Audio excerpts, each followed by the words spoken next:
Picking up with our town in Patron here, we have just built the herbalist's hut, and we have a number of new industries that we want to get started here. We want to be able to bring in the toolsmith to our economy, so we're going to have to research through the quarry, the mines, and then get the toolsmith set up. And so there's going to be a lot of jobs that are going to be required to set this up, but that is where we are expanding to. And we're also going to need to make sure that we keep our food production as efficient as possible to be able to still support these other workers in different areas. Now, one building that we want to get set up here is the docks.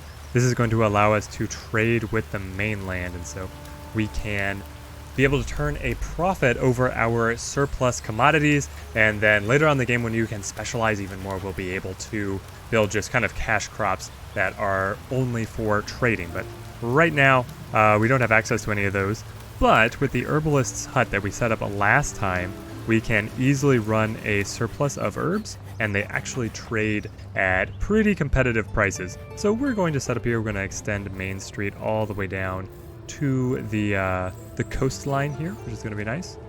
So now we have a solid path running straight down to the docks, and the docks is something that you can kind of bump a worker over to only when you want to trade in a ship. You don't have to leave him there all the time and pay him the dock worker's fee. He's actually a pretty well-paid kind of employee. So if we select here, being able to switch in then out, the upkeep is like 150 coins a year, which we can spend that 150 much better in other places.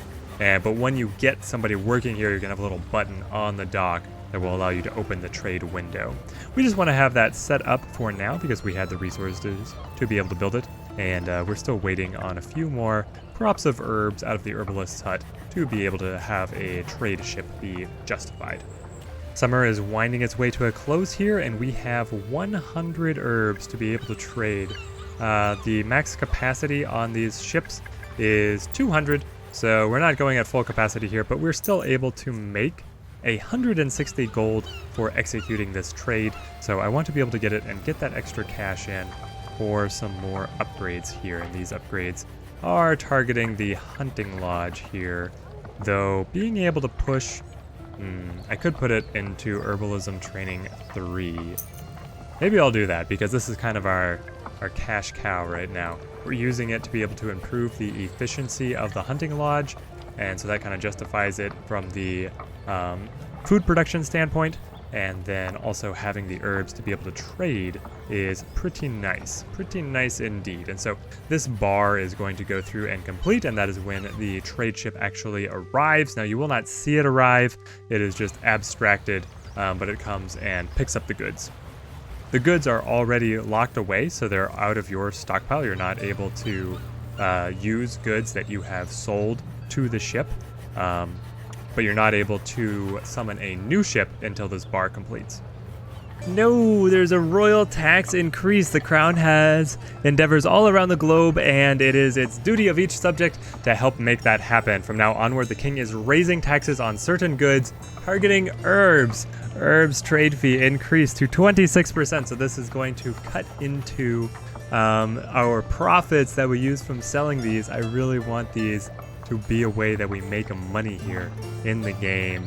I'm going to say I don't think so. We're struggling as it is. It's going to impact the loyalty of the peasants and laborers, but then would improve the loyalty of the merchants and gentry. So merchants and gentry approve of you acting independently, and the peasants and laborers disapprove of you acting independently. And so that comes out here in the happiness.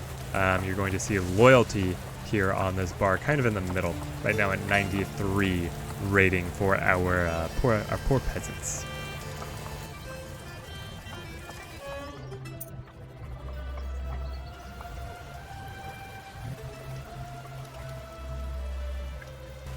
Now I think we're at a place where we want to kind of mark out where our mining operations are going to go. So we have this economic hub, we have this residential hub, and the coastline here, and here where the ore deposits are considered 100% is where we want to build all of our mining facilities. But we also want them to be out of the way of the forester's hut, because this one's all clear area to be able to plant and harvest trees. It looks like he actually avoids any of the green zones. So we can just extend this road, honestly, out to here and then be able to set up our initial mining facilities.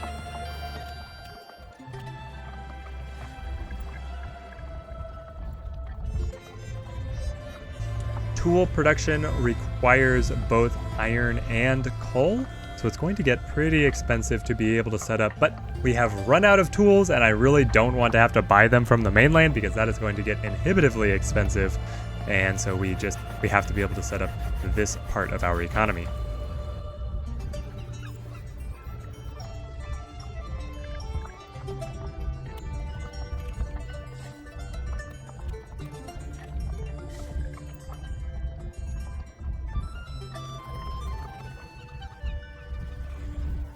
The Hunter's Lodge is also providing leather for us, which is really nice to see. And so this also makes an excellent trade good to be able to fill up these ships for maximum profits, bringing in 284 gold. So here, the value of our goods is 400, but the fees associated with selling the goods takes away 25%, basically, more than 25%, 116 paid in fees. So we are only making about 300 here. That money is still going to go nicely for supporting our new mining operation expansion. So we can get the coal mine set up here opposite to the iron mine. And as usual, we are going to want to set up a depot. Let's see here where I want to place him. Serve as a hub, storage hub for our mining operations out here. Now we are kind of in a waiting pattern to be able to have a high enough population to support more people working in the mines. In the meantime, this is a good chance to be able to get some upgrades for our buildings as we earn the extra coin here. So we're especially going to be looking for getting upgrades onto these structures. Unfortunately, to upgrade the iron mine, it does require tools, which we are still locked out of being able to produce at the moment. We need to upgrade and grab the toolsmith and then build that in town. The King's Ransom, a new event has come up. My lord, the King's advisors have sent a list of requests. No official reason has been noted, only a list.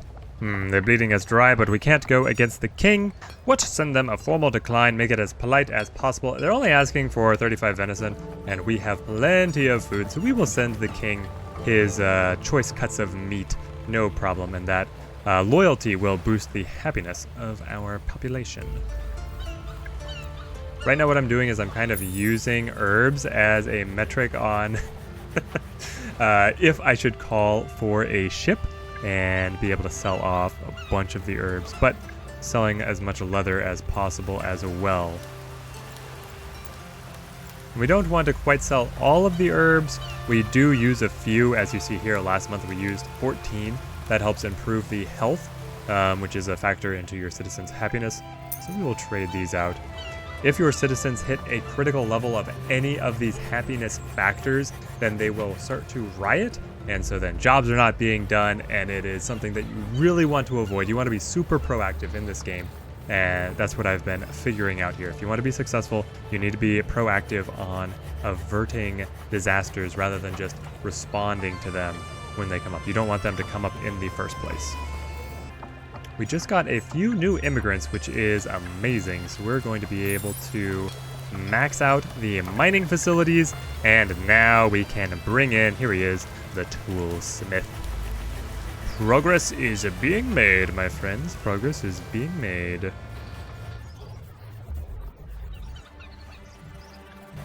I've also figured out that you don't have to leave the dock worker in while waiting for the ship. You just have him send over and then do the trade deal and then pull him out so that you pay for his upkeep as little as possible, and so he can work other jobs here in the town.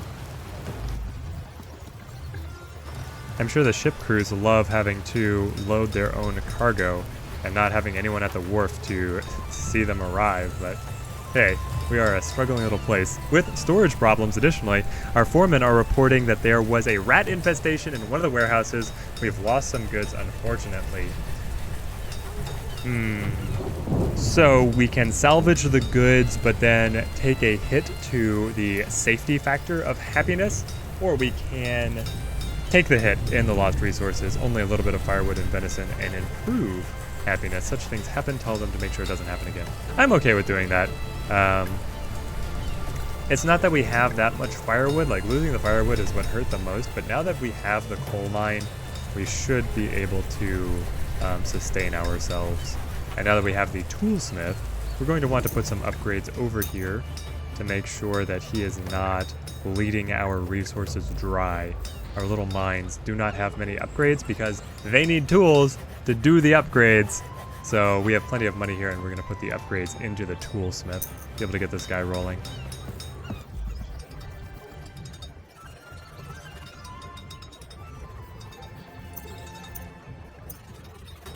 There we go. We have made our very first tools. Oh, it feels good. It feels very good, able to now look at being able to do the upgrades on this side. Like, reducing the upkeep costs here seems very desirable because these workers in the mines are expensive and they are sopping up a lot of wood. Our wood stockpile is really taking the hit. Look, we produced 24 and we used 81. I'm thinking that we're going to need to have another forester's hut. Though getting the max upgrades onto him is also going to be nice, but that costs a lot of coin and a lot of tools. As we wait for those to come in, we may just want to set up another hut. The decision then is where we want to place it. And I think kind of moving off into this area, like this is his radius, so if we were able to set one up off on this side, I think he would be able to have plenty of open space to operate efficiently. And that keeps him... Hey, look, I think that's meant to be the trade ship coming around. Or maybe it's just kind of idle graphics on what's on the side. Chase him down, he's moving so quickly. Yes, very nice, very nice. Navigating around our little colony. But as I was saying, a new forester's hut over in this side, I think is going to be required to keep our mining operations up and running.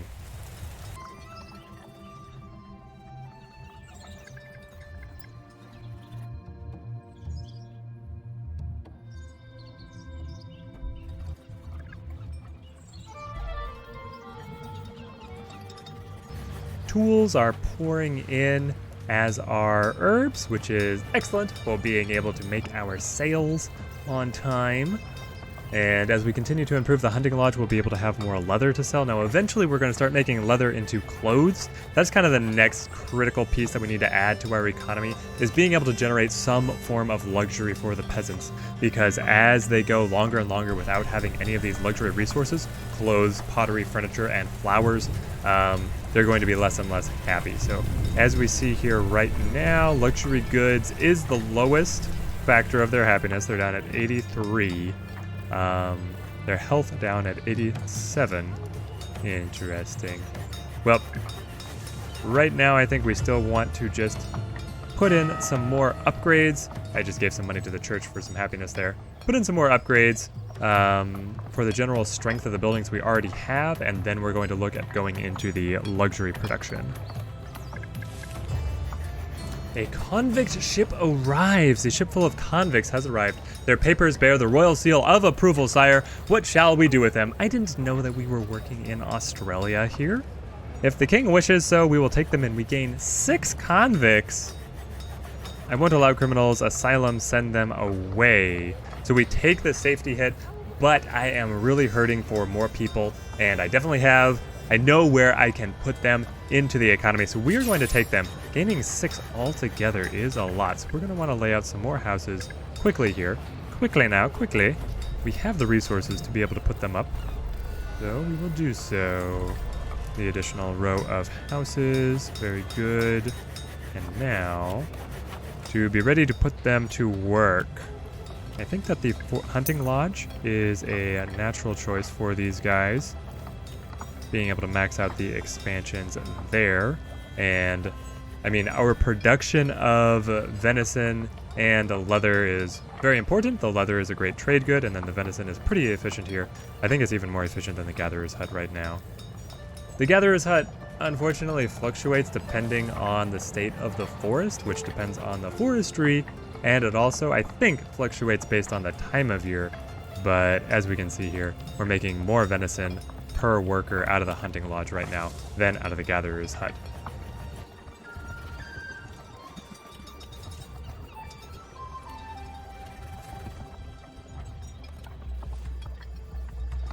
Okay, time to upgrade, get the clothes shop, be able to set these convicts to making clothes for us. So we're going to go over there, start being able to make luxuries, which is going to be pretty cool, I think.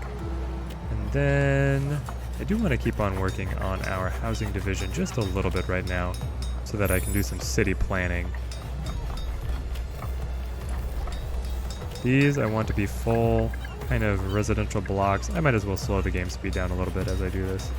And then I want to lay out roads around them. So there we go. The houses are locked in, and this still does not encroach on our forestry, which is good. And now we just finished our research to be able to get the clothes shop. The clothes shop I'm going to place in here because there is an upgrade that it gets where it will provide a bonus to happiness for all the residents around it. And having it at this central location then is going to be pretty beneficial. And then I believe the stockpile can still be accessed from the town hall, which is not too far away from where we are smacking it down.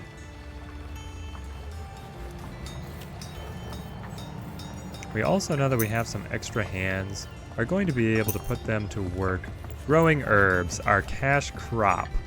Who would have thought that our city is basically founded on is founded on herbs and nothing else. Herbs and leather. We're trappers and we're herbalists. That's what we're known for.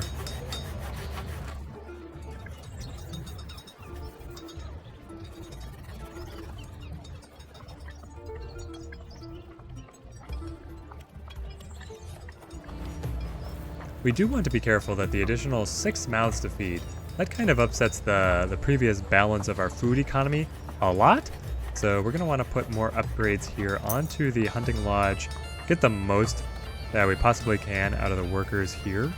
And then we may need to add a fishing shack out here on the coast, which I would be fine doing. We have enough workers to support it. It's just a matter of having the money and then throwing down the upgrades as well. Probably taking this all the way to the end. Getting food production would allow us to enact our first decree, which is going to be pretty fun. So I think that we are going to go for that. Be able to finish that side of the upgrade before we push farther into, say, getting the carpenter's hut or any of these other upgrades. And all of these, decorative hedge, small park, etc., all the beautification, that can wait as well.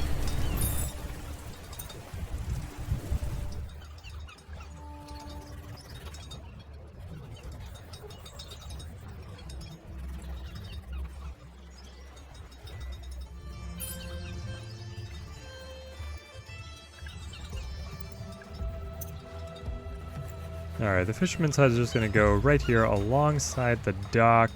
Bring up my grid. Yeah, looks like it fits very nicely there. And then we can have a depot here. I don't know if the depot is really going to benefit the dock, but it will benefit any of the fishing operations or other coastal expansion that we want to make over here.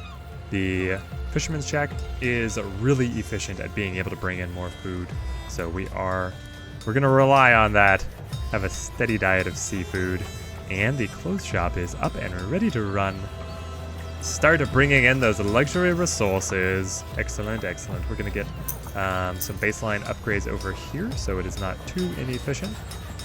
And now we're kind of waiting on this ship to arrive to be able to do another sail so that we have enough funds to keep on doing our upgrades.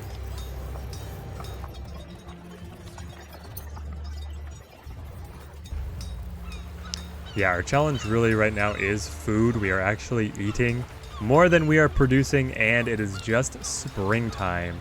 So the fishermen had better be in a rare form for us here. We have enough jobs. We have enough workers, I say, to fill the jobs. Never mind, not enough workers. Totally fine. Ooh. A sunken ship. A ship has sunk off the coast of our fair city. We should send a search party and see what they can find, and so we can either go for rescuing people, or we can go for finding the ship's cargo. I say rescuing people, even though we are still in flux, taking on the additional population of the convicts. going to put a strain on us. But getting an extra 6 population here, we are growing fast. Ooh, and we do not have very many coins. Okay, okay. We can manage this. We just need an extra payout to be able to get the additional houses up. We could go for a shelter here, which would provide kind of mass housing support. 4 times like this, where we are in flux, and then we build. It would give us freedom to be able to build the houses later and kind of handle these shots of extra population. But we're pretty close to being able to house everyone, so we're going to do this. Alright, so far things are really looking up for us. We were able to max out the upgrades onto the fisherman's hut here. We are continually trading to be able to have enough funds to do some of the more expensive upgrades. We have drastically expanded our population. We have over doubled, I think, from our first year. I mean, we only had 10 adults in the first year, so now we're up to 30 population. Still not a lot in the grand scheme of things, but we are moving up and we are being able to manage the growth in population. I think our food last month was, we produced 308 and we consumed 311. It's kind of putting the pinch on us in terms of our food production. It could be important. So once we upgrade to the gathering hall, then we are able to make orchards, ranches, and farms, which is where the efficiency in terms of your food production really takes off. I was hoping, we'll see the report at the end of next month. What is that going to be? It's going to be July. At the end of July, we're going to see if the fully upgraded fisherman's hut is able to make a difference in terms of our food situation and if we need to index more workers in that direction or not. At the end of July, we produced 400 food and we consumed 307. So I think we are going to be okay for this winter. That could be an increase in the gatherer's shelter based on the time of year. But with our stockpile of 1,200 units of food, we'll definitely be able to make it through this winter and much of the year to come. I mean, we have enough stockpile that even if all of our production stopped dead, we would be able to survive for, what, 4 months? Which definitely gives us time to be able to balance things out if we see this trending down toward 0.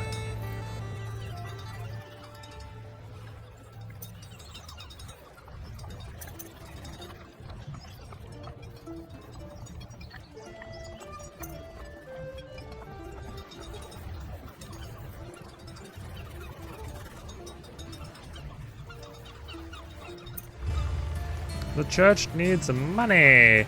Now, the interesting thing about these events is that they are, I'm pretty sure they have their requests, their quote-unquote requests, based off what you currently have.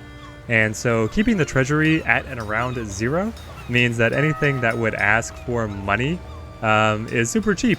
Whereas if we were running like a budget, trying to keep, say, 1,000 gold in the bank, then those pop-ups would come up and ask for a lot more than 17, that's for sure.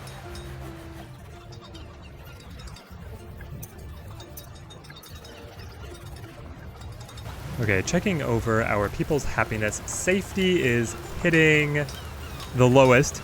Luxury goods, just barely on top of it, but as your population increases, then safety concerns are also going to increase. So to be able to combat that, you need to supply guards and watchtowers to protect your people. So we can set up our first watchtower here, and this gives it a pretty good radius of not only our existing housing, but also kind of where I want to expand additional housing out towards. Keep it in this larger area.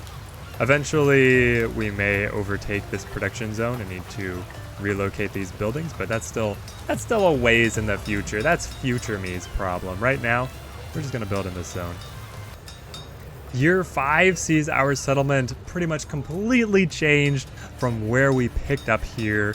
The herb production out of our herbalist hut is producing a thriving trade, absolutely thriving trade. We are producing faster than the trade ships can come and pick it up, able with a few upgrades here to make a whopping 400 coin on every trade, which is happening at a rate of 51 days. So our treasury is no longer the bottleneck. The bottleneck really was tools, and so we've upgraded the toolsmith, doubling our workforce over here, getting that extra toolsmith apprentice to try and boost production, and that is freeing us to be able to get these extra optimizations onto the buildings that we already have, trying to keep things running as cleanly as possible and be very careful in how we are using our workforce.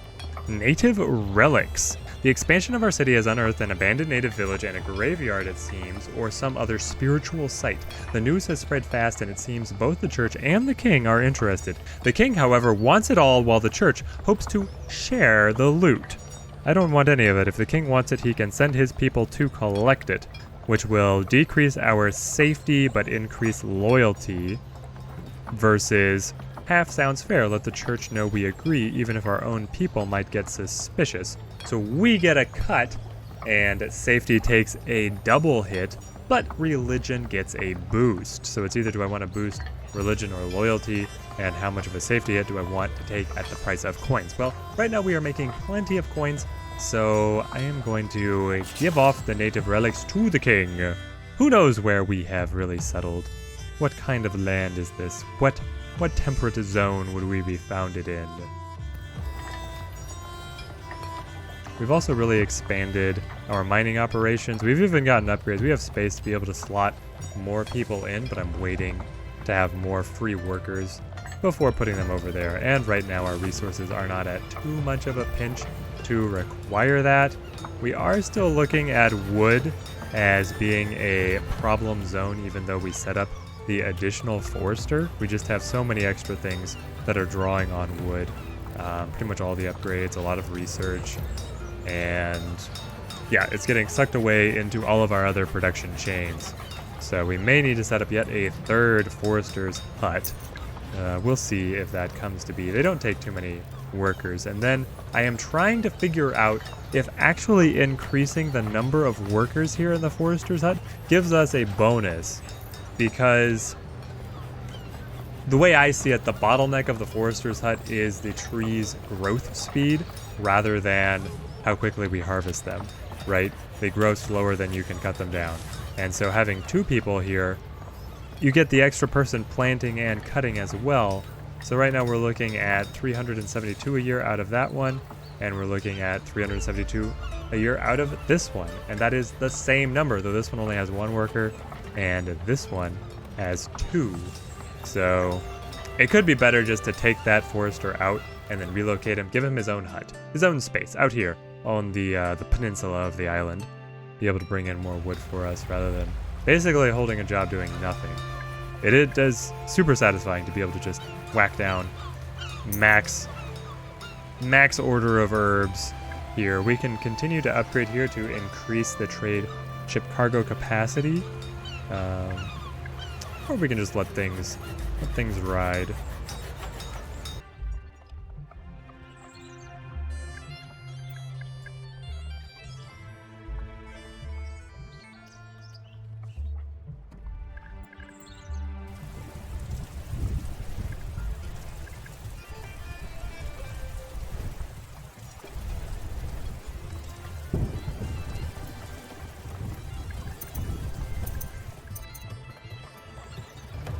As the year draws to a close here, I think it is a good time to be able to look back and see what we endured over the last few years. Let's see, we're going to have way more info than we did off of our first year.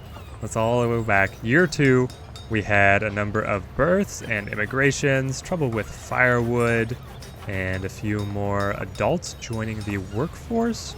Year 3, we had even more immigrants, even more coming of age parties, and so far no deaths. We had a housing shortage here as we tried to be able to accommodate the additional convicts and the survivors of a shipwreck.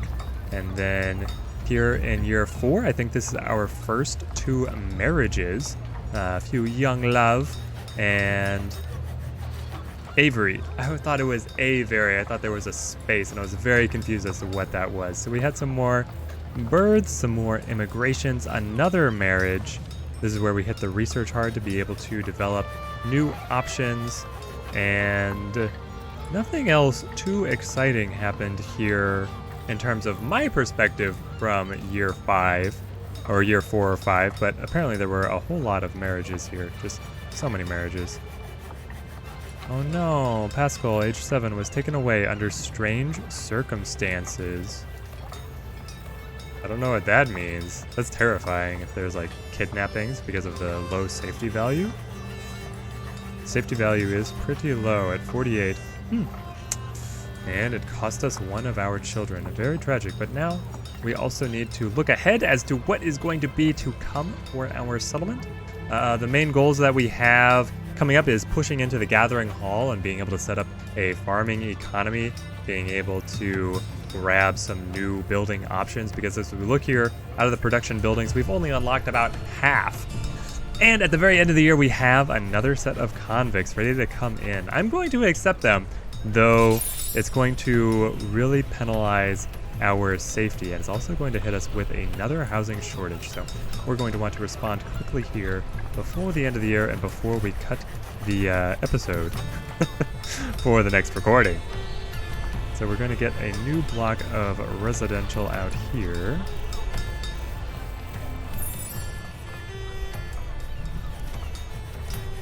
And we are going to want something to be able... We have riots. People are rioting. You must address peasant safety. Let's see here. Are the rioters here? Yes.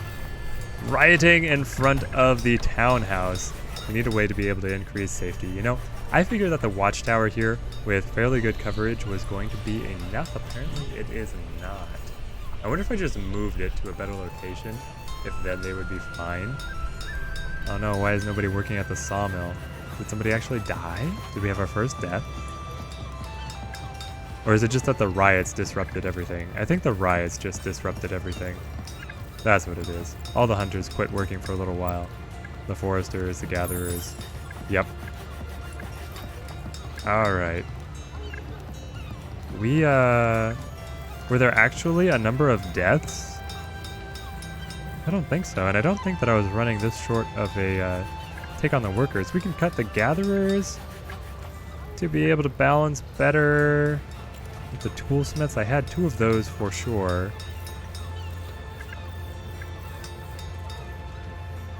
Yeah, I guess we cut the gatherers and then be able to bump up the herbalists and the fishermen instead.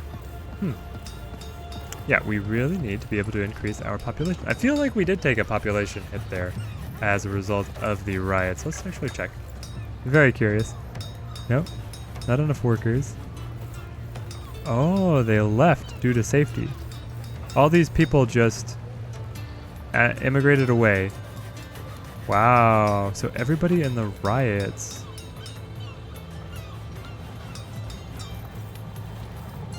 There we go. I guess we need to be a lot more watchful with our watchtowers. So, in the coming years, going to want to establish peace and prosperity, improve the townhouse to be able to go into farming, but critically here, we're going to want to increase our safety values. Otherwise, we're just going to see people up and leave.